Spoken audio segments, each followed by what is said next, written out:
I joked about marrying my Apache neighbor, and she looked me straight in the eyes and said, "I've been waiting for this day, rancher." In the unforgiving Wild West of the 1880s, that single sentence changed my life forever. What began as a careless joke turned into a forbidden romance that challenged hatred, tradition, and the very law of the land. This is not just a love story. It's a battle for honor, survival, and courage in a time when loving the wrong person could cost you everything. If you love intense Wild West romance stories filled with emotion, danger, and destiny, subscribe to the channel, share this story with fellow Western lovers, and comment below where you're watching from. Now settle in, because this story will stay with you long after it ends. Let's get started. The joke escaped my lips without thought, light and careless, carried on the evening wind as I leaned against the old wooden fence. I said it with a half smile, not expecting anything more than silence or perhaps irritation. If I don't find a wife soon, Maybe I'll just marry you. The words hung there between us, dust floating in the golden sunset. I expected her to laugh or walk away. Instead, she stopped, completely.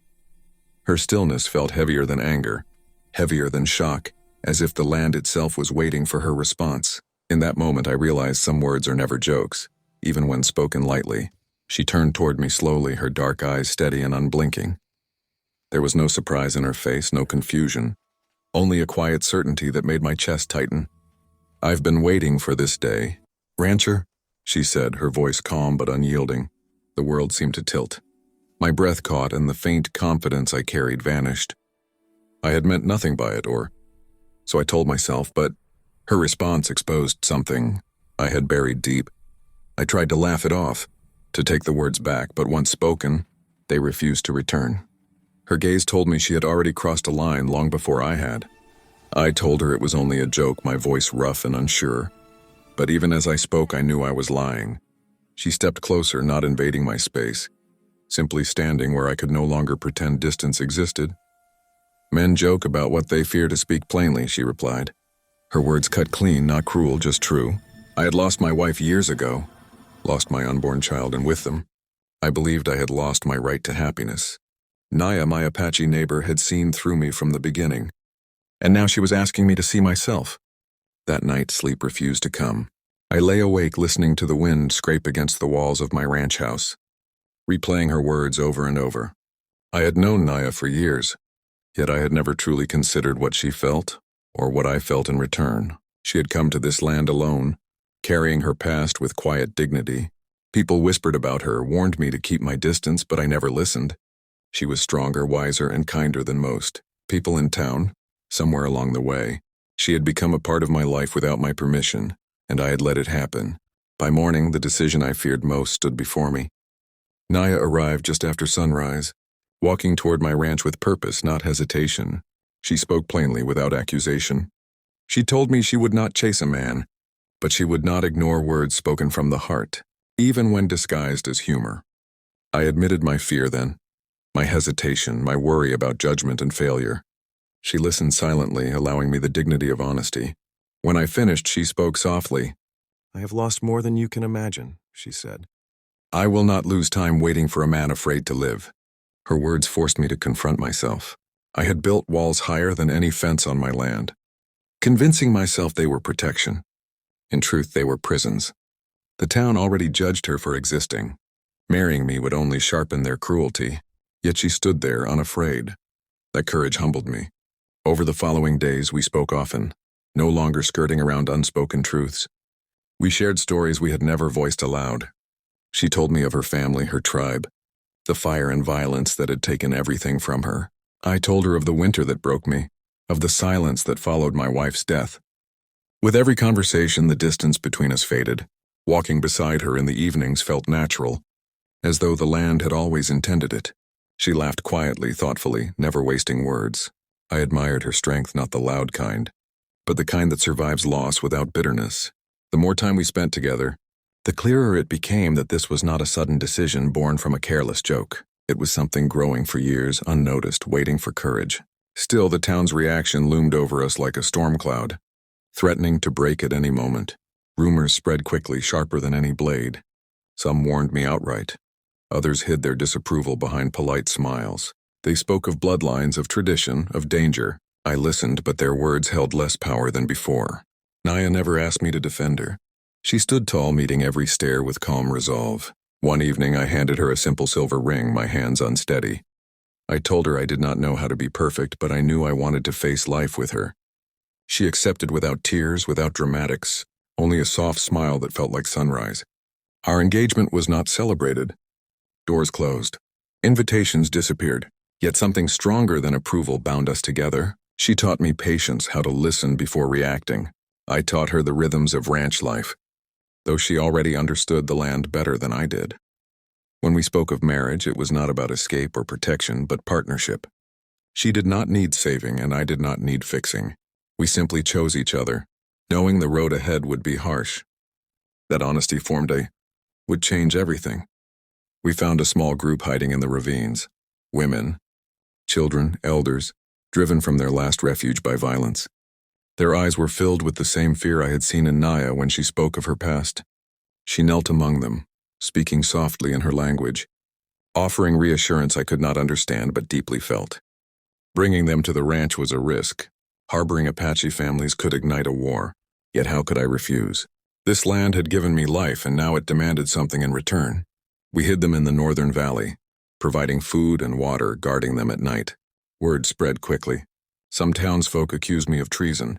Others quietly brought supplies under cover of darkness. Fear and decency wrestled openly now, no longer hidden behind polite smiles. The confrontation came sooner than expected. A posse formed, led by men who believed they were defending order. They rode to my ranch armed and determined. I stood at the gate with Naya beside me, her presence steadying my racing heart. She stepped forward before I could speak. "This land has seen enough blood," she said firmly. "You will not find honor here today." Her courage stunned them. For a moment, no one moved. Then a gunshot rang out, shattering the fragile pause. Chaos erupted. I don't remember every detail, only noise, smoke, and the desperate instinct to protect what mattered most. When it ended, 2 men lay wounded and the rest fled. No one died that day by mercy or chance. Silence fell heavy, broken only by the wind. I expected retaliation, harsher violence, but something unexpected followed. The town's preacher came, then the sheriff. They saw the truth laid bare, the fear, the injustice, the cost of hatred.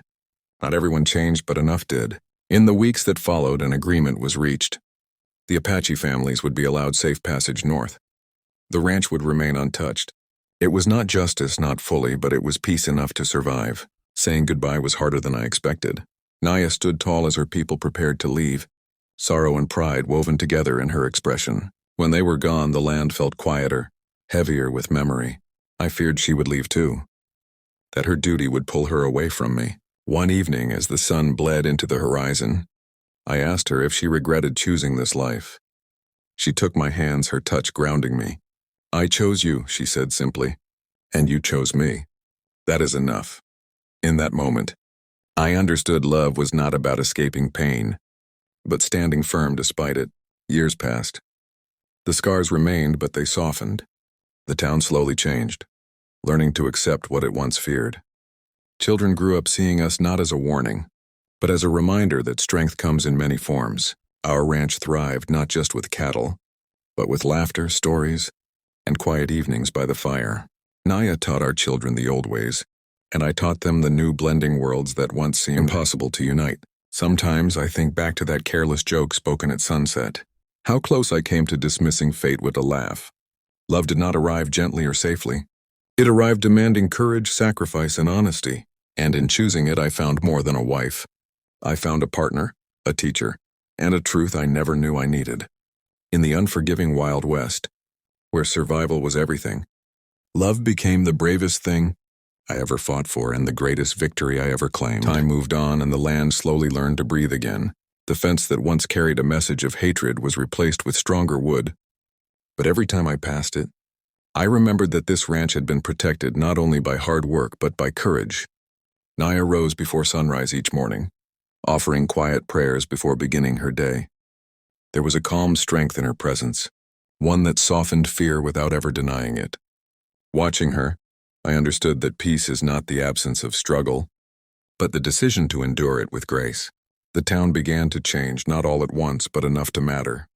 Faces that once turned away now offered cautious nods. Women came to learn her herbal knowledge, and children gathered around her to hear stories of the land, the sky, and the balance between them. She spoke without bitterness, teaching them respect instead of resentment. I saw how ignorance slowly gave way to understanding, how fear lost its grip when met with patience. It wasn't forgiveness written in law, but it was acceptance growing in human hearts. One evening I asked her if she ever thought about the day it all began. The careless words spoken at sunset. She smiled and said some words arrived disguised as jokes. But they are really doors waiting to be opened.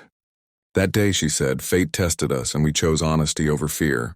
In that moment, I realized love is not proven in comfort, but in the willingness to stand beside someone when standing is hardest. Our life together was simple but never empty. On rainy nights, we sat by the fire, listening to the wind carry memories through the walls.